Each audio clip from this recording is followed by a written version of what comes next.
আমরা কোশ্চেন একটা ধরে আগে প্রথম কোশ্চেন হচ্ছে why assessing the secondary or indirect effects is important. Basically এই হ্যান্ডআউটটা হচ্ছে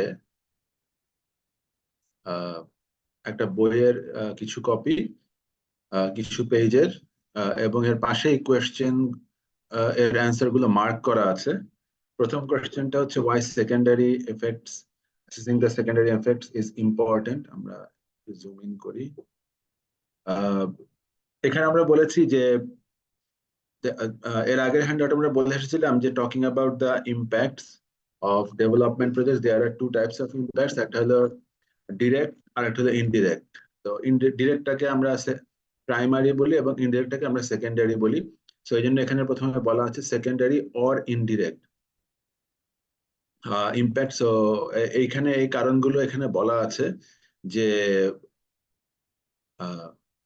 many major federal actions, in particular those that involve the construction or licensing of infrastructure investments, like আমরা যখন large infrastructure তৈরি করি, এখানে এক্সাম্পল দেয়া আছে যে highway, airport, sewer system, water resource project, etc., simulate or induce secondary effects in the form of associated investments and changed patterns. So basically এগুলো যেরকম প্রাইমারি ইম্প্যাক্ট আছে বড় প্রজেক্টের, এখানে সেকেন্ডারি ইম্প্যাক্টও আছে।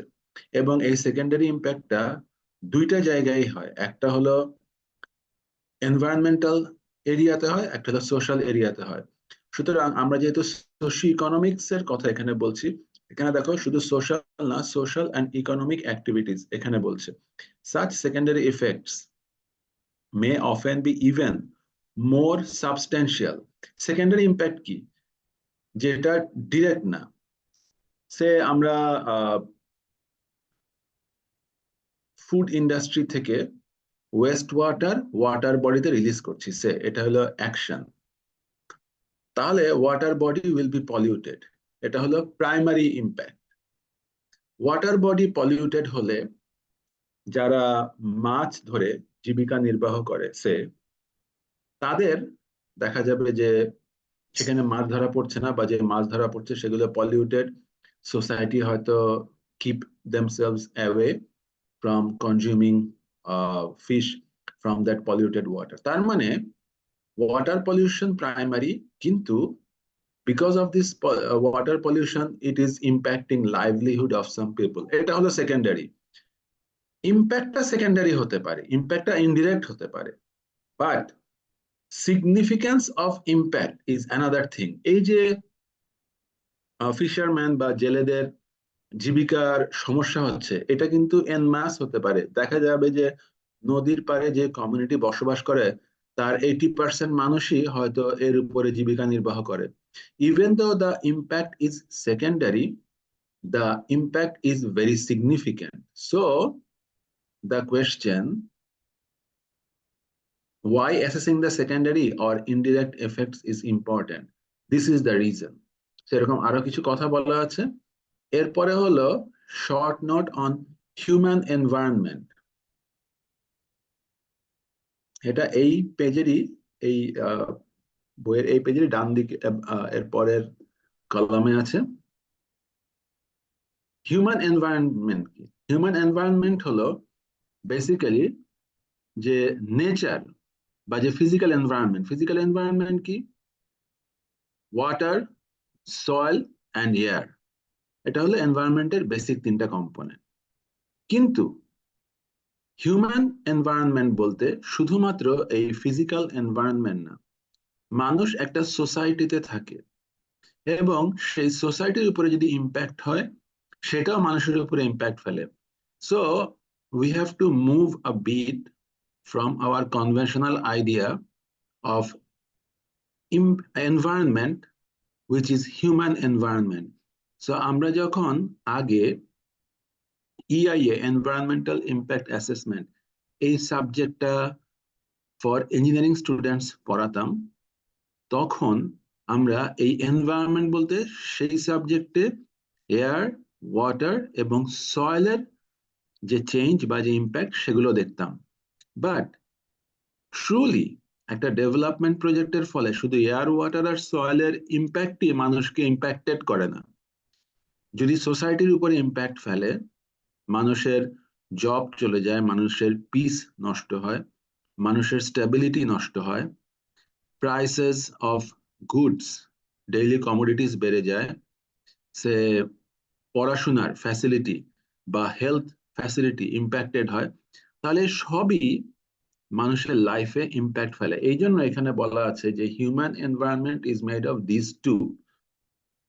So in other way it means যে এই যে আমরা সোশিও ইকোনমিক ইম্প্যাক্ট, অর্থাৎ এই যে সোশ্যাল এবং ইকোনমিক ইম্প্যাক্ট গুলো আমরা নিচ্ছি আমাদের এই কোর্সে specifically for the sake of development projects, this is important. Otherwise this course, the title of this course would be environmental impact for out of development projects, যেটা কিন্তু না, because this human environment is very complex and made of these two.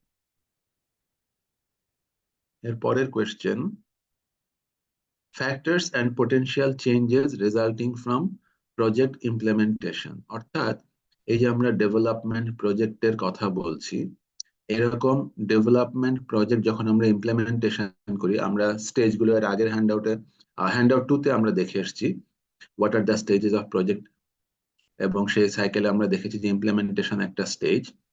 এখানে কোয়েশ্চেনটা হচ্ছে কোন কোন ফ্যাক্টরের change হয় due to this project implementation, এবং পরের পার্টটা হচ্ছে what are those changes. So এখানে দুইটা পার্ট আছে, হোয়াট আর দ্য ফ্যাক্টরস যেগুলো চেঞ্জড হয়, এবং পরের পার্টটা হচ্ছে সেই সব ফ্যাক্টরের কি কি চেঞ্জ হয়।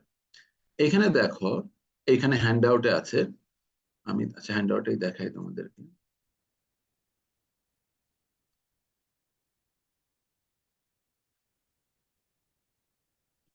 এই টেবল 4.1-এ এই এই সেম টাইটেল আছে এবং এখানে দেখানো আছে দ্য ওয়ে দ্য অ্যান্সার। আমি তোমাদেরকে একটু রিঅর্গানাইজ করে দিয়েছি বা দিচ্ছি, সেটা হলো আমরা দেখো এখানে লিস্ট অফ ফ্যাক্টর আছে, 1 2 3 4 করে এরকম রো ওয়াইজ দেয়া আছে ফ্যাক্টর গুলো, আর ডান দিকের কলামে সেই প্রতিটা ফ্যাক্টর রেসপেক্টিভ ফ্যাক্টরের যে চেঞ্জ গুলো হয় সেগুলো দেয়া আছে। What I did for you to have a better understanding is cluster of factors এক করেছি, অর্থাৎ অ্যাকচুয়ালি কিছু ফ্যাক্টর হচ্ছে এক একটা গ্রুপের এবং সেই গ্রুপগুলো করেছি। সুতরাং যদি আমি বলি যে টোটাল যতগুলো ফ্যাক্টর আছে সে ফ্যাক্টরগুলো হচ্ছে এই ডান দিকে লেখা ফ্যাক্টরগুলো, আমি এগুলো বলছি, I'm going to read out. আর এই রো ওয়াইজ যে ফ্যাক্টরগুলো আছে এগুলো হলো এই টাইটেলের আন্ডারে ফ্যাক্টর। সো হেডিং হচ্ছে এটা, সাব হেডিং হচ্ছে এগুলো, অ্যাজ ইফ এভাবে করে সেট করা আছে। So let us see what are the factors which are changed due to project implementation. এখানে দেখো প্রথমে আছে ডেমোগ্রাফিক কনসার্ন, তারপরে আছে ইকোনমিক অ্যান্ড এমপ্লয়মেন্ট, এরপরে আছে ল্যান্ড ইউজ ভ্যালুজ ট্যাক্স, এরপরে আছে public services and social concern. আমি প্রত্যেকটার আন্ডারে সাব হেডিং গুলো বলছি, আগে হেডিং গুলো বলে যাই, শুনো। Community attitude and cohesion, and last হচ্ছে এর বাইরে যা কিছু আছে মিসেলেনিয়াস। তো this are the major heads যে ফ্যাক্টর গুলো চেঞ্জ হয়। এখন আসো demographic concern. Demography by name you all know, demography is the science of population or population number. সুতরাং দেখো এই ডেমোগ্রাফিক কনসার্নের মধ্যে যে ফ্যাক্টর গুলো থাকবে, those will be naturally related to population or number of population. কিরকম? General characteristics and trends in population for state, sub-state, region, country and city and so on. So যখনই Trends in population বলছে, দেখো potential change, যেহেতু এটা this is a science of population number, so what can be the change, either the number will increase or it will decrease. অর্থাৎ তুমি একটা development project করছো, development project হতে পারে সে ব্রিজ প্রজেক্ট যদি আমরা বলি, ব্রিজ প্রজেক্ট যখন ইমপ্লিমেন্টেশন করা হবে তখন ওই ব্রিজ এলাকার থেকে আশেপাশের যে লোকজন আছে সেখানে তো আমরা ভূমি অধিগ্রহণ করি, রাইট? তোমরা জানো ল্যান্ড অ্যাকোয়ার করা, প্রকিওর করা হয়, বা সুতরাং ওখান থেকে মানুষ রিসেটেলড হয়, সুতরাং পপুলেশন ডিক্রিজেস। আবার যদি সে আমরা এলজিডি বাংলাদেশের বিভিন্ন জায়গায় গ্রোথ সেন্টার মার্কেট করে, অর্থাৎ তারা বিভিন্ন জায়গার আর্থসামাজিক অবস্থার উন্নয়নের জন্য একটা মার্কেট মতো করে, একদম পাকা ঘর, যেখানে ওই এলাকার সবচেয়ে বড় বাজার বা জিনিসপত্র বিক্রির একটা জায়গা। সুতরাং তোমরা বুঝতে পারছো যে সেই জায়গাটাকে ঘিরে আশেপাশে প্রচুর মানুষের বসতি গড়ে ওঠে, কারণ ওই জায়গাটাকে ঘিরে একটা কর্মচাঞ্চল্য হয়, ওখানে একটা ব্যবসায়িক প্রতিষ্ঠান হয় এবং সেখানে মানুষের সমাগম হয়। সুতরাং এই ধরনের প্রজেক্ট হলে সেখানে population will increase. So this is how this are explain.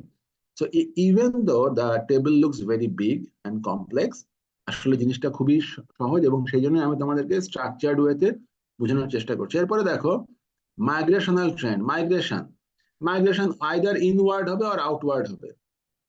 যে আমাদের এখানে ধরো রেফিউজি, আমরা যদি শেল্টার দিই তাহলে ডেফিনেটলি ওখানে পপুলেশন ইনক্রিজ হবে, মাইগ্রেট মাইগ্রেট ইন। আবার যেখান থেকে মাইগ্রেট আউট করছে সেখানে পপুলেশন কমে যাবে। দেন population characteristics in the study area, either it will increase or decrease. So you see the potential impacts, even though it looks like a long list, it's not so difficult. এরকম আরো দুই একটা point আছে। এরপরে হলো economic and employment. So this are related to employment. দেখো employment and employment patterns. Employment, চাকরি সংস্থান, কর্মসংস্থান। কর্মসংস্থান তো ইদার বাড়বে বা কমবে, হয় বাড়বে নাহলে কমবে। যদি আমরা ধরি যে স্পেশাল ইকোনমিক জোন হচ্ছে বাংলাদেশের বিভিন্ন জায়গায়, নানা রকম ইন্ডাস্ট্রি হচ্ছে, সেখানে অবশ্যই নতুন কর্মসংস্থান হবে, বাট ডেফিনেটলি স্কিলড পপুলেশনের। ইনকাম লেভেল কি হবে, ইদার বাড়বে আর কমবে। So you see it is like that. এরপরে হলো ল্যান্ড ইউজ ভ্যালিউজ ট্যাক্স। দেখো কোথাও আমরা পূর্বাচল ধরি, সহজ, যেটা আমাদের সবার বোঝার জন্য সহজ। পূর্বাচল আগে কি ছিল, ধানি জমি ছিল, মানুষ চাষাবাদ করতো এখানে। রাজুক কি করেছে, এই ল্যান্ডগুলো অ্যাকোয়ার করেছে, অ্যাকোয়ার করে রাজুকের আওতায় এনেছে এবং তাদেরকে কম্পেনসেশন দিয়েছে, যার ফলে জমিগুলো এখন রাজুকের আওতাধীন, রাজুকের মালিকানায়। তারপর রাজুক কি করেছে, জমিগুলো মানুষের মধ্যে ডিস্ট্রিবিউট করেছে টাকার বিনিময়ে, এবং এটাকে একটা এরিয়া হিসেবে ডেভেলপ করার চেষ্টা করছে। সো এই যে ল্যান্ড ইউজ প্যাটার্ন, আগে যখন ধানি জমি ছিল তখন যে জমির দাম ছিল, এখন যখন রাজুক অধিগ্রহণ করে জায়গাটাকে একটা স্ট্রাকচার্ড এরিয়া হিসেবে, একটা টাউনশিপ হিসেবে সেল করার চেষ্টা করছে, definitely the value of land has increased, and you all know how the value of land is increasing. But in case of other agricultural land, this value is not increasing because of the use of the land. So land use pattern is very important, and the land use pattern will keep on changing. Eventually the value of land will also be changing. আমরা এরকম দিয়াবাড়ি আছে, Uttara third phase আছে, পূর্বাচল আছে, এইসব জায়গায় তোমরা দেখতে পাচ্ছ the value of land is changing because of the implementation of the project. এবং যখন ভ্যালু অফ ল্যান্ড বাড়ে তখন অবশ্যই ট্যাক্স ভ্যালু বাড়ে, কারণ ল্যান্ড ভ্যালুর সঙ্গে ট্যাক্সের ভ্যালু প্রপোর্শনেটলি সাধারণত স্ট্রাকচার করা হয়। Public service and social concern. এখানে দেখো social issues like housing, health, education, transport. So all these sectors will go through the changes, এবং সেটা এখানে লেখা আছে। So housing pattern change হবে, health and social services change হবে, for cases it may improve, in cases it may even deteriorate in few cases. এরপরে হলো community attitude and cohesion. Cohesion is another important parameter which is purely a social parameter. For example, many students from our country migrate abroad of overseas for education reason, এবং definitely তাদের rest of the family members remain in Bangladesh. So you see, in an economy based society, because of economic development, for better quality of life, the family gets split. এবং definitely এর outcome হচ্ছে যে এখানে দেখো যে outcome কি দেওয়া আছে, disruption of cohesion, community cohesion, family cohesion, these somehow suffer because of split of the family. Of course, in this case, this is because of the better quality of life. এবং আমরা এখানেও যে পয়েন্টগুলো discuss করছি, these are for the implementation, which are also targeted for better quality of life. এরপর হলো miscellaneous, like tourism or recreation opportunities, religious patterns and characteristics, and areas with unique significance, for example, heritage places, say areas যেখানে tourism আছে, those will go through increase or decrease uh, of those parameters like tourism, recreation potential, etc., etc. এরপরে হচ্ছে information flow in prediction and assessment of SEI. SEI stands for socio-economic impact. So এটা হলো এখানে আছে, this is the information in information flow of information when we try to predict and assess the socioeconomic impact. The socioeconomic impact takes place and it is split into public services impact and social impact. So you see it goes this both way. And the third impact that we see out of this economic impact is the fiscal impact. So basically it goes 1, 2, 3. এবং public service impact, like for example like metro rail or all, improved water quality, improved gas service and so on, electricity. এবং social impact, এটাও finally it all comes back to the fiscal impact. And what happens out of this fiscal impact, services impact and social impact, দেখো যদি আমরা metro rail করি, আমরা better electricity দেই, better gas দেই, তাহলে কি হবে? মানুষের ইনকাম লেভেল ইমপ্রুভ করে, তাহলে কি হবে? Ultimately what will happen is all these will impact the quality of life. So finally, the economic or demographic impact improves the quality of life. So আমি একটু আগে যেটা বলছিলাম যে out of the development projects, what we finally target is improvement of quality of life through the improvement of economic or demographic impact. এখানে হতে পারে মানুষের ইনকাম লেভেল বাড়বে, কিছু মানুষ এক জায়গা থেকে অন্য জায়গায় চলে যাবে, বাট সবগুলোরই এন্ড টার্গেট হচ্ছে enhancement of quality of life. এখানে একটা রাইট, এখানে একটা দেখো কোয়ালিটি অফ লাইফ, এটা একটা কোয়েশ্চেন। কোয়ালিটি অফ লাইফ কি? How you define quality of life? এখানে সোশিওলজিতে একটা স্ট্রাকচার্ড ওয়ে দেয়া আছে। দুইটা বেসিক প্যারামিটারের উপরে কোয়ালিটি অফ লাইফ ডিপেন্ড করে। একটা হলো সাইকোলজিক্যাল ওয়েলবিং আর একটা হলো সিচুয়েশনাল ডেসক্রিপ্টরস। একটা 1 একটা 2, ভালো করে খেয়াল করো, এটা রোমান 1 রোমান 2 এবং বাম দিকে একটা ওয়েটেজ দেওয়া আছে। অর্থাৎ সাইকোলজিক্যাল ওয়েলবিং এটা আউট অফ স্কেল অফ 1 এটা 10% ওয়েটেজ, আর 90% ওয়েটেজ হচ্ছে সিচুয়েশনাল ডেসক্রিপ্টরের, যার এই 90 এর স্প্লিট হচ্ছে 40, 25, 20 এবং 15। এটা এখানে তার মানে এটা হচ্ছে ইকোনমিক, এখানে 40 আর 20 হচ্ছে 60, 85 আর 15। অর্থাৎ এখানে এই 90% কে আবার 100-তে ভাগ করা আছে, 100%-এ ভাগ করা আছে।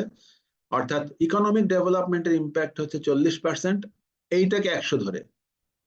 সোশ্যালের ইম্প্যাক্ট হচ্ছে 25%, লেজার 20 আর পলিটিক্যাল 15। এর মধ্যে আবার দেখো সাবগ্রুপ গুলো কি কি আছে। 40%-এর মধ্যে আছে ইনকাম পার ক্যাপিটা, আনএমপ্লয়মেন্ট আর এমপ্লয়মেন্ট, তারপরে হাউজিং ফ্যাসিলিটি, কজন মানুষ এর জন্য একটা রুম অ্যাভেলেবল, ট্রান্সপোর্টেশন ফ্যাসিলিটি কি। দেখো আমাদের প্রত্যেকের লাইফের সঙ্গে, even living in Dhaka, we all are connected to this parameters and all this are indicators of how good or how bad our quality of life is. এরপরে হলো social, like family relation, friendship, job satisfaction, all this contribute to this social situational descriptor. এরপরে leisure, you know, we like leisure, like say এখানে মেলা হচ্ছে, বই মেলা হচ্ছে, then places to roam around, good places like water body, hilly area, mountain, and so on. These are the components of leisure contributing to 20%, and political like news coverage, freedom, civil rights. You see, in real life, all these contribute to your quality of life, and all these take 90%, while this takes 10%. And this is that quality of life we had been talking about. এরপরে হলো question. Social impact assessment variables to be addressed in an impact study. SIA stands for Social Impact Assessment. Please remember the abbreviation. এটা কিন্তু পরীক্ষার সময় SIA আসে. These are the variables which are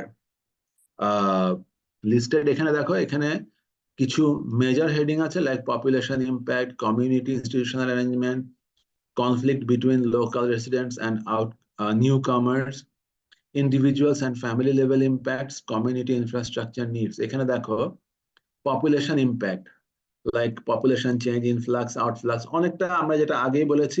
so আসলে যেসব প্যারামিটারের চেঞ্জ হয় সেগুলোই তো এসআইএ ভেরিয়েবল, রাইট?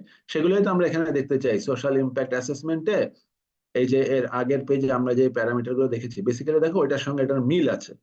সো এমন না যে এটা তোমাদের একবার নতুন করে মুখস্থ করতে হবে। দেখো, conflict between local residents and newcomers, individual and family level impacts, community infrastructure need. So ওই জিনিসগুলোই কিন্তু অলমোস্ট এখানে আছে, কারণ ওগুলোর উপরে ইম্প্যাক্ট হয় বলেই তো সোশ্যাল ইম্প্যাক্ট অ্যাসেসমেন্টে এই ভেরিয়েবল গুলোকে আমরা কনসিডার করি।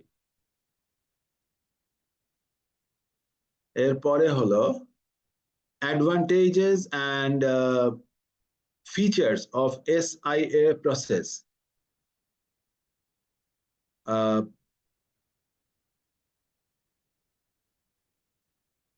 Advantages and features, specific advantages and features of SIA. Again, আমি বারবার বলছি, পরীক্ষায় কিন্তু অনেক সময় SIA থাকে সোশ্যাল ইম্প্যাক্ট অ্যাসেসমেন্ট।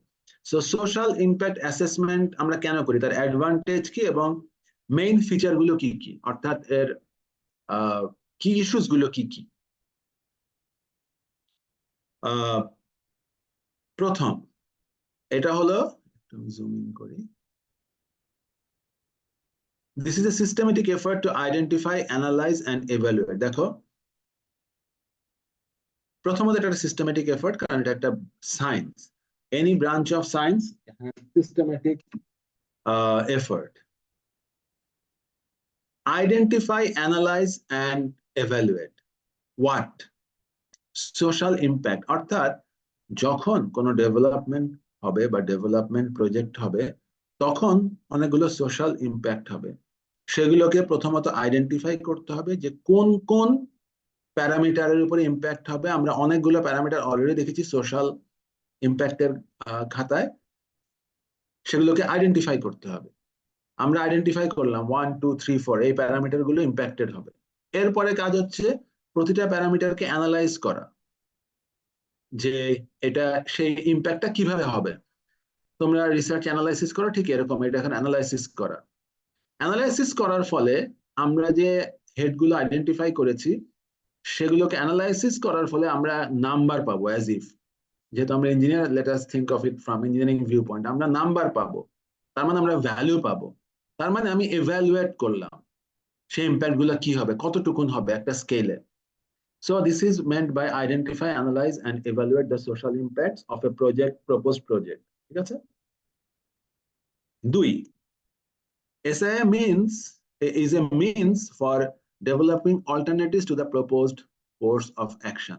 এই অল্টারনেট, এটা খুব ইম্পর্টেন্ট একটা ব্যাপার, যে প্রজেক্টে তুমি ধরো একটা bridge project, location A, location B, location C আছে, mode of transport between two places, say গাড়ি, ঘোড়া, রিক্সা, তিনটা আছে, power plant, coal, gas or some other thing, তিনটা আছে। এরকম যে কোনো ডেভেলপমেন্ট প্রজেক্টে অল্টারনেট থাকে। আমি একটা ইউনিভার্সিটি করব, লোকেশন এ বি সি আছে। So there are always alternates for a step to be taken or a method to be adopted. So SIA is a means for developing alternatives to the proposed course of action and determining the full range of consequences for each alternative. অর্থাৎ এই যে আমি প্রত্যেকটা জিনিসের ABC বললাম, এই ABC কোনটা করলে কি হবে সেই কনসিকুয়েন্স গুলো, প্রত্যেকটা অল্টারনেটিভ কনসিকুয়েন্স গুলো বের করার একটা means. SIA increases knowledge on the part of the project proponent and the impacted community. অর্থাৎ যারা এই প্রজেক্টটা প্রপোজ করছে, সে an investor is investing on a new industry, কিন্তু সে জানে না যে এই ইন্ডাস্ট্রিটা করলে কমিউনিটির উপরে কি ইম্প্যাক্ট হবে। Of course, because he is an investor, he only nose he will invest money and make an industry, but he definitely does not have very clear idea about what sort of change of the community will occur. So SIA is conducted to gain that knowledge, so it will increase knowledge on that part of the project proponent. So as if the investor will engage the professional like who can do this SIA, and they will find out these consequent impacts. SIA raises the consciousness and the level of understanding of the community and puts the residents in a better position to understand the broader implication of the proposed action. Social impact assessment এর মাধ্যমে শুধু যে এখানে assess করা হয় তাই না, প্রজেক্টের ব্যাপারে লোকাল মানুষকে প্রপার নলেজ দেওয়া হয় যে এই প্রজেক্টে এই এই অ্যাক্টিভিটি হবে, এই যেটা আমরা প্রথমেই বলেছি যে কনসিকুয়েন্স বা কমিউনিটির উপরে যে ইম্প্যাক্ট এটা। সুতরাং এখানে কিন্তু টু ওয়ে কমিউনিকেট করতে হয়, অর্থাৎ সোসাইটিকে জানাতে হয় যে কি কি হবে এবং তার ফলে কি হবে, প্রাইমারি সেকেন্ডারি টার্সিয়ারি ইম্প্যাক্ট, এবং সোসাইটির ইনফরমেশন নেওয়া হয় যে ওরা কি ভাবছে এটা নিয়ে বা তার উপরে আসলেই কি ইম্প্যাক্ট হবে। তো এই টু ওয়ে কমিউনিকেশনের মধ্যে দিয়ে লোকাল কনসিয়াসনেস আর লেভেল অফ আন্ডারস্ট্যান্ডিং অনেক বাড়ে, পারসেপশন অনেক বাড়ে অ্যাবাউট দ্য প্রজেক্ট। এবং SIA includes the process to mitigate. এটা খুব বড় একটা পার্ট EI এর বা সোশিও ইকোনমিক ইম্প্যাক্ট SI এর, যেটা হলো two mitigate or alleviate the social impacts likely to অকার। অর্থাৎ সব ইম্প্যাক্টই যে পজিটিভ হবে এমন কিন্তু না, কিছু কিছু নেগেটিভ ইম্প্যাক্টও আছে যেটা আমরা অলরেডি দেখেছি। সেই ইম্প্যাক্ট গুলো খুব স্ট্র্যাটেজিক্যালি একটা টার্ম ইউজ করা হয়েছে, মিটিগেশন বা mitigation, which means it's not elimination, কারণ there are impacts which cannot be eliminated. So what we can do is we can try to make it milder, which is the synonym of mitigation. Okay, so these are the important issues. এরপরে হলো conceptual approach for addressing ACI. What are the conceptual approaches for addressing ACI?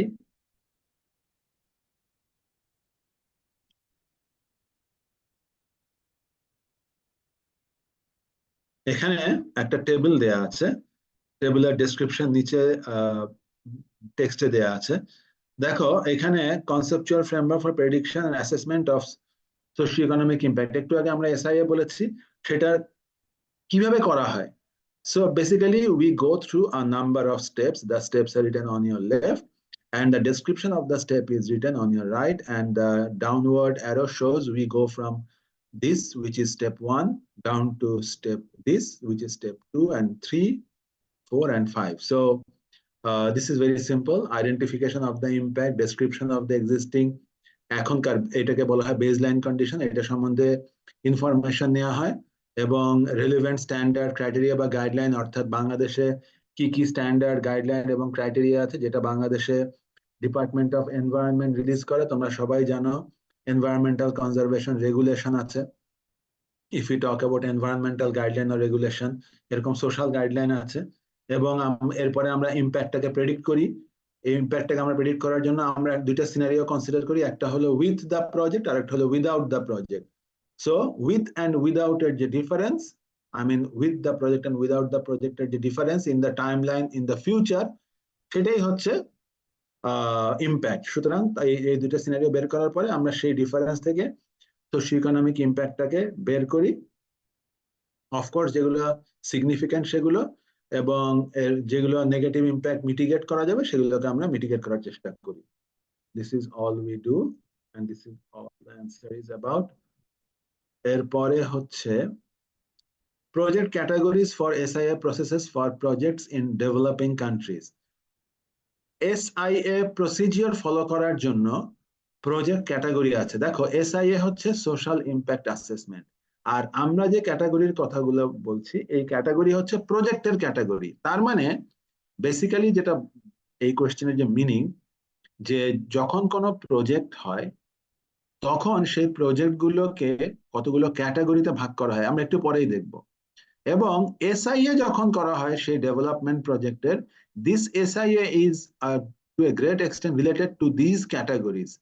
আমরা একটু পরে যখন উত্তরটা দেখব তখনই তোমরা বুঝবে যে হোয়াট দিস অ্যাকচুয়ালি মিনস। এখানে দেখো, এখানে নিচে আছে, দেখো SIA procedure for projects in developing countries has been promulgated by the, এখানে হলো এশিয়ান ডেভেলপমেন্ট ব্যাংক এডিবির ক্যাটাগরি অফ প্রজেক্ট। আগে দেখো একটু বোঝার চেষ্টা করো যে আমরা কি বলছি। প্রজেক্টগুলোকে ভাগ করা হয়েছে category AP, category A, category B, category C and so on. ঠিক আছে, এখন এই ক্যাটাগরি এপি কি? সেই প্রজেক্ট যেগুলো direct positive impact in the form of poverty alleviation আছে, এগুলোই হলো project AP, category AP. Poverty projects almost always require the active participation of the beneficiaries, of course, কারণ এখানে যদি ডিরেক্ট পজিটিভ ইম্প্যাক্ট থাকে, আমি মানুষের সঙ্গে কমিউনিকেট না করলে আমি কিভাবে করবো? এটাই হলো সেই SIA procedure related to category. So this is the SIA procedure আর this is the category.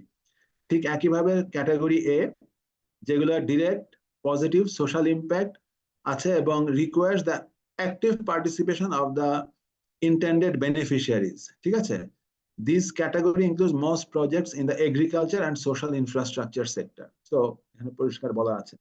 Category B, that rarely, এর আগে ছিল ডিরেক্ট পজিটিভ, এর আগে ছিল ডিরেক্ট পজিটিভ, এখানে হলো রেয়ারলি ডিরেক্ট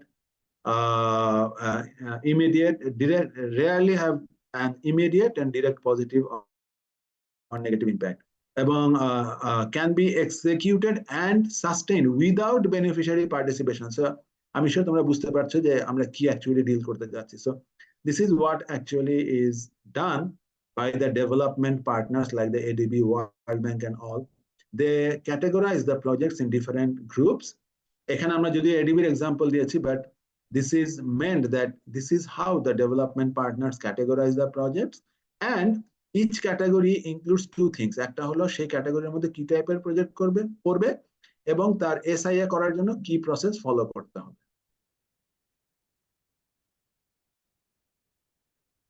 এরপরে হচ্ছে quality of life. I think we have already seen. Make a list of socio-economic issues in water quality management planning. Let's go to this. Socio-economic issues in water quality management planning. Socio-economic issues in water quality management planning efforts. দেখো water quality management বাংলাদেশে কিন্তু এরকম project হয়েছে। If you remember হাতির ঝিল project, হাতির ঝিল project is a total water quality management project, কারণ আমরা এখানে বেসিক্যালি আমরা we have developed a very structured water retention area for a capital city like the Dhaka, এবং এই ওয়াটার রিটেনশন পন্ডের কারণে এখানে আমরা শুধু যে ওয়াটার কোয়ান্টিটি ম্যানেজ করছি তা না, আমরা ওয়াটার কোয়ালিটিও ম্যানেজ করছি, বিকজ এখানে সারফেস ওভারফ্লো স্ট্রাকচার আছে এবং এখানে ওয়েস্ট ওয়াটার এবং রেইন ওয়াটার আর conceptually separated, and water is taken to Dasherkandi sewage treatment plant STP for treatment. Our better quality of water is left in as surface in the surface water body, which actually helps developing a recreational site for many people. So that's how the whole facility is providing benefit to the society. এখানে দেখো এখানে কতগুলো major point আছে, কিছু employment and economic growth, public fiscal costs, land use, public health and safety, visual, historic resources, recreation, other public services, private cost and benefit incidents. এখন ধরো definitely project করতে cost গেছে এবং এটা মানুষের যে রেভিনিউ, মানুষের যে ট্যাক্স, সেই ট্যাক্সের টাকা এখানে খরচ হয়েছে। সুতরাং এখানে কিছু কস্ট আছে, কিছু বেনিফিট আছে। এখানে there are other public services like water supply. আমরা ধরো এখান থেকে ওয়াটার এক্সট্রাক্ট করে আমরা পিউরিফাই করে আমরা যে সাপ্লাই করতাম, then this could be a water supply system. অথবা এখানে এটা ট্রুলি যেটা করছে যে স্টর্ম ড্রেনেজ ম্যানেজমেন্টের জন্য এটা আমরা করেছি, যেটা আমরা একটু আগে বললাম যে রিটেনশন এরিয়া তৈরি করেছি। Of course this has visual impact because lot of water quality management facilities have nice visual impact and attract a lot of tourists, so those become recreational facilities. মানুষের হেলথ এবং সেফটি ডেফিনেটলি ইনক্রিজ করে, কারণ আমরা এখানে এটা retention area তৈরি করার মাধ্যমে আমরা ঢাকা শহরকে বন্যায় বা বন্যার পানিতে ডুবে যাওয়া থেকে রক্ষা করেছি। So definitely that has relation to public health and public safety. আমরা এখানে যে জমি ছিল সেই জমিগুলো অনেক জমি বেদখল ছিল, সেগুলোকে দখল মুক্ত করে এই প্রজেক্টের আওতায় এনে আমরা ইউজ করেছি। So land use has change, so there are some public fiscal cost, এবং ডেফিনেটলি এখানে নতুন এমপ্লয়মেন্ট এবং ইকোনমিক অ্যাক্টিভিটি গড়ে উঠেছে। তোমরা হাতিঝিল এরিয়ার চারপাশে ঘুরলেই তোমরা দেখতে পাবে যেখানে অনেক মানুষের কর্মসংস্থান হয়েছে, নতুন commercial activity হয়েছে, and so on. So this is all about that.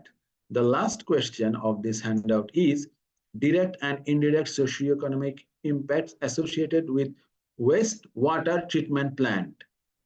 অর্থাৎ ওয়েস্ট ওয়াটার ট্রিটমেন্ট প্ল্যান্ট কিন্তু একটা very specific type of water quality improvement project. এখানে দেখো বেসিক্যালি জিনিসটাকে একটা ফ্লো চার্টের মতো তৈরি করা আছে, কিন্তু যদি একটু মাইনিউটলি লক্ষ্য করো, this flow chart is separated by columns. এটা একটা কলাম, এটা একটা কলাম, এটা একটা column. So and these columns are separated by this dotted line. That means left to these are all direct impacts and right to these all are indirect or secondary impact, যেটা আমরা প্রথম কোশ্চেনে পড়েছিলাম। So the basic impact is the infrastructure. আমরা এই সাবজেক্টের টাইটেলই হচ্ছে socio economic impacts of development project. So this is the development project, Suez treatment plant. এখানে ছিল ওয়াটার কোয়ালিটি ম্যানেজমেন্ট হচ্ছে ডেভেলপমেন্ট প্রজেক্ট। তো বেসিক্যালি আমি এই প্রজেক্টগুলোকে সেভাবে চুজ করেছি যেগুলো infrastructure project which are interesting for civil engineers and our concern. So Suez treatment প্ল্যান্টের ফলে ডিরেক্ট ইম্প্যাক্ট হচ্ছে এগুলো। তোমরা জাস্ট দেখলে দেখতে পাবে, এই যে রিক্রিয়েশন, এমপ্লয়মেন্ট, ল্যান্ড ইউজ একটু আগে আমরা পড়ে এসেছি, public fiscal cost and individual land values, এগুলো সবই আমরা পড়েছি। এগুলো হলো প্রাইমারি, আর এরপরে যেগুলো এগুলো হচ্ছে সেকেন্ডারি। সো প্রজেক্ট হলে এই প্রাইমারি ইম্প্যাক্ট হয়, এবং দেখো প্রত্যেকটা secondary impact is connected to a primary impact. That is why this is secondary. Since this is primary and is a consequence of this is a consequence of this, সেই জন্য এটা secondary. সেই জন্য প্রত্যেকটা secondary impact is connected to a primary impact, and these are the impacts we can see. এরপরে তোমরা একটু hold করো, I'll show you one.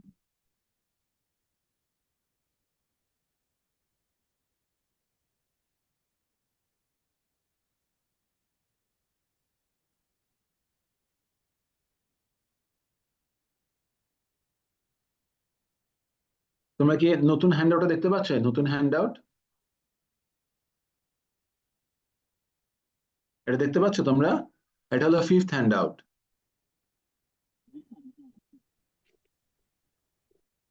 তোমরা শুনতে পাচ্ছ আমার কথা? জি স্যার, দেখা যাচ্ছে। হ্যাঁ, এটা হচ্ছে আমাদের লাস্ট হ্যান্ডআউট। এখানে আমরা socio economic aspects of development projects এর অনেক থিওরিটিক্যাল কথা বলেছি, পাবলিক কনসালটেশন বলার চেষ্টা করেছি, থিওরিগুলো দেখেছি। We have tried to look at some engineering projects in the fourth handout, and we have tried to look at the ways how the social impact assessments can be done. What are the classical ways? What are the benefits? What are the key issues? Specifically, water quality improvement project, what are the direct and indirect impacts? And all those we have studied. Based on all, finally, our handout is all about examples of best practice. এই সব কিছু theory incorporate করে আমরা যখন development project করি, তখন বাংলাদেশের কনটেক্সটে what are the projects যেগুলো আমরা করেছি, যেগুলোকে আমরা বেস্ট প্র্যাকটিসেস বলি। এই প্রজেক্টগুলোকে দুইটা ভাগে ভাগ করা আছে, একটা হলো রেপ্লিকেবল আরবান প্রজেক্টস, একটা হলো রেপ্লিকেবল রুরাল প্রজেক্টস। দেখাই, এখানে সবটা হ্যান্ড আউট নাই, এখানে মাঝখানে মাঝখানে অনেক কিছু নাই। বাট জাস্ট এমনি স্ট্রাকচারটা দেখাচ্ছি তোমাদেরকে। ওটা হলো আরবান প্রজেক্টস, এখানে হলো rural projects. So basically we have two projects like rural and urban projects. এবং যেভাবে হ্যান্ডআউটটা আছে এখানে তোমাদেরকে আমি সরাসরি এই হ্যান্ডআউটে আপলোড করে দিয়েছি এবং এই মার্কিং সহই করা আছে। তো বেসিক্যালি এখানে প্রত্যেকটা প্রজেক্টের নাম দেয়া আছে, 4.1, 4.2, 4.3 and so on, then 5.1, 5.2 and so on, both rural and urban projects, ঠিক আছে? সো বেসিক্যালি তোমরা এই টাইটেল গুলো দেখবে। টাইটেল গুলো দেখার পরে জিনিসটা একদম খুব ক্লিয়ারলি মার্ক করা আছে, সেটা হলো প্রজেক্টের ডিফারেন্ট অ্যাট্রিবিউটস। কিরকম একটু দেখি এখানে। What are the objectives of this project? To provide housing to low-income households by the government agencies. তার মানে দেখো এটা হলো একটা objective. To roll the role of the government has been that of a provider. শুধু government শুধু provide করে ছেড়ে দিবে, ঠিক আছে? এখানে সাকসেস অর ফেলিয়ার এটা এখানে বলা আছে, so this has attain limited success. দেখো তুমি কিন্তু নাম থেকে অনেক কিছু বুঝতে পারো। দেখো ওয়ার্ল্ড ব্যাংক সাপোর্টেড, তার মানে নিশ্চয়ই এখানে ফাইন্যান্সে ওয়ার্ল্ড ব্যাংক সহযোগিতা করেছে। কিসে? Urban low income housing. কোথায়? ইন চিটাগং।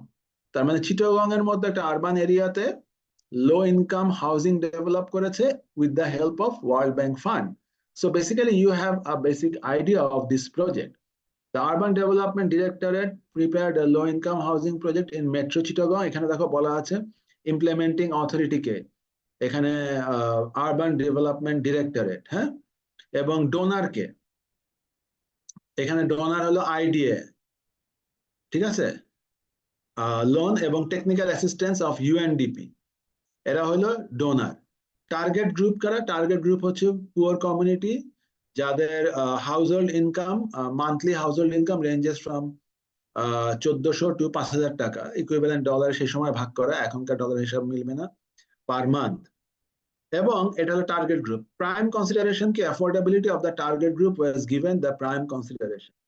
তো এরকম প্রত্যেকটা প্রজেক্টের what is the problem, like a project what was the problem, who is the donor, what is the objective, implementing agency K same জিনিস এভাবে আছে। অবজেক্টিভ অফ দ্য এজেন্সিস কি? এখানে এক একটা এজেন্সির এক একটা অবজেক্টিভ।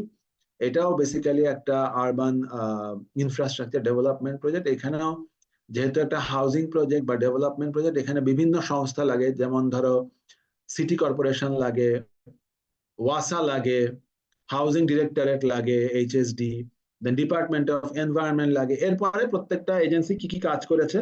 ডিসিসি হলো কনস্ট্রাক্টিং দ্য স্ট্রাকচার, ঢাকা ওয়াসা হচ্ছে ডিপ টিউবওয়েল, পানি সাপ্লাই দিতে হবে। এরকম প্রত্যেকটা এজেন্সি তার রেসপেক্টিভ কাজ করেছে। Housing settlement development settlement directorate, তারা ওভারঅল মাস্টার প্ল্যান করেছে, সো দ্যাট শহরের বাকি এলাকার সঙ্গে এটা একটা সমন্বয় থাকে। এরকম করে প্রজেক্ট গুলো দেয়া আছে। So this is not at all difficult and you can easily go through this and finish this handout. এখানেও ঠিক একই। if I repeat, I think it will be quite monotonous for you, এবং আমি তোমাদের পড়ার সুবিধার জন্য এখানে কি পয়েন্ট গুলোকে আমি নোট ডাউন করেছি, so that you understand একটু স্ট্রাকচার্ড ওয়েতে পড়লে কিভাবে এটা ইজি হবে। এই অ্যাক্টিভিটিস গুলো এখানে মার্ক করা আছে, আমি মার্ক করে দিয়েছি।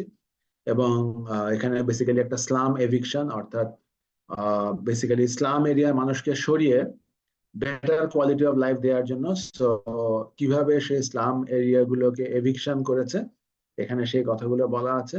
So you can go through this processes, this descriptions. এখানে আরো প্রজেক্ট আছে এবং অ্যাকর্ডিংলি বামে ডানে মার্ক করা আছে। You will have no problem reading this handouts. এবং মাঝখানে অনেক কিছু নাই, যেটা যে যে টপিক আছে সেগুলো মার্ক করা আছে, যে টপিক মার্ক করা নাই সেটা নাই। So this brings us to the end of this handout, and this was the last handout in this course. So this brings to the end of the course for us. আমাদের 403 এটাই last class, এবং তোমাদের যদি কোনো question থাকে, you should always feel free to communicate before or till the exam. আমি room number 609 CR আমার মনে হয় আমার কমিউনিকেশন করার ফোন নাম্বার এন্ড এভরিথিং জানেন। সো তোমার যদি কোনো সমস্যা হয় you should feel free to communicate with me. This is all about the lecture materials for CE403। I know যে ইঞ্জিনিয়ারিং স্টুডেন্টদের জন্য this course is very monotonous এবং নট ভেরি ইন্টারেস্টিং, কিন্তু তারপর I tried to develop some interesting discussion within this course which possibly might attract the civil engineering students, because I wanted to bring more engineering contexts into this course so that we at least find some relevance from our angle or our viewpoint, because I'm also a civil engineer. তোমাদের কোনো questions, concerns, query কিছু আছে? তোমরা attendance দাও সবাই, chat বক্সে নাম এবং রোল নাম্বার লিখে অ্যাটেন্ডেন্স দাও খুব কুইক। আর তোমাদের কোনো কোয়েশ্চেন আছে, কোনো concerns, issues that I missed or I did not answer, এরকম কি কিছু আছে?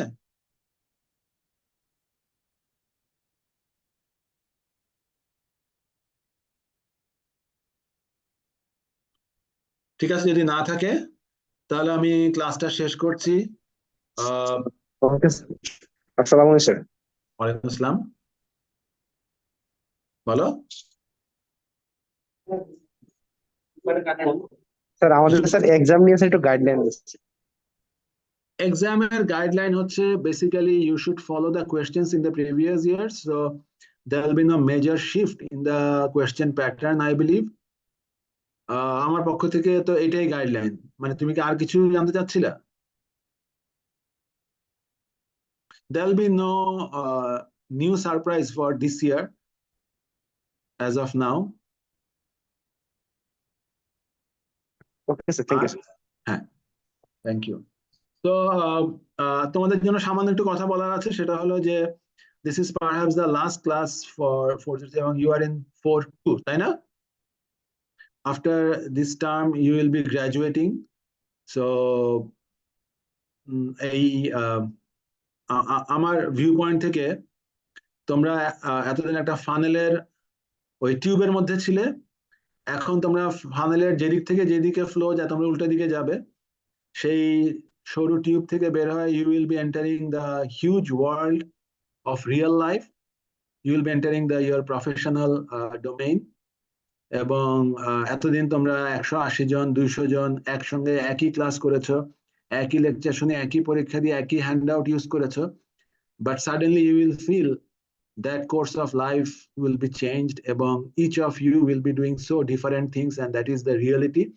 Every other batch went through the same thing and you will be going through the same thing through your classes in undergraduate level in BUET, especially in civil engineering. আমি বলবো যে the basic target in your undergraduate courses or in the undergraduate curriculum is to introduce the basic knowledge to you এবং to bring you into discipline, এমন করে যেন তোমরা তোমাদের professional লাইফে যখন যদি যেই প্রয়োজন হবে সেটা যেন তোমরা you can fetch, you can acquire, তোমরা জানো যে কোথায় কি আছে। রিয়েল লাইফে কিন্তু বই বন্ধ করে কিছু করতে হয় না, রিয়েল লাইফে বই খুলেই করতে হয়, কিন্তু তোমরা যেন বই খুলে করতে পারো সেই জন্য আমরা পরীক্ষাগুলো নেই বই বন্ধ করে, সো দ্যাট ইউ নো, চোখ বন্ধ করে কোথায় কি আছে।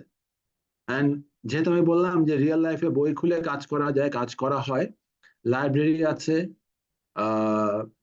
নলেজ ব্যাংক আছে, এখানে তোমাদের যে টিচার্স ফ্যাকাল্টি যাদের সঙ্গে তোমরা 4 বছর 5 বছর পড়াশোনা করেছো, তাদের সঙ্গে জ্ঞানের বিনিময় করেছো, তাদের সঙ্গে তোমরা যোগাযোগ রাখতে পারবে। এবং আমি sure the door of BUET will be always open for you because BUET remains your mother education institution for engineering knowledge.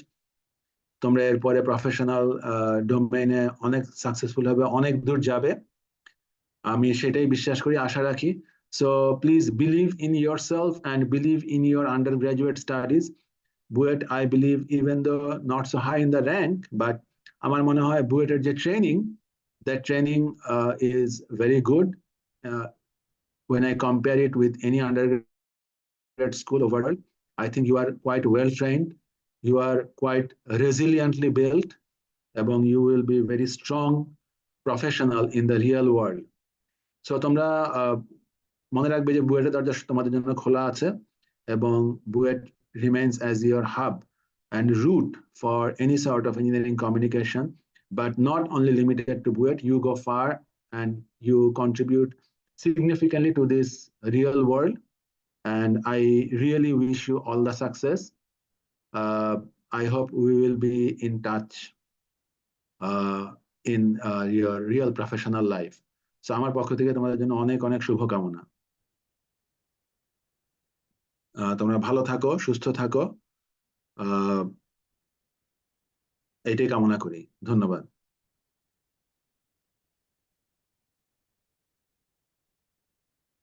তাহলে ক্লাসটা শেষ করি। জি স্যার। হ্যাঁ, আচ্ছা।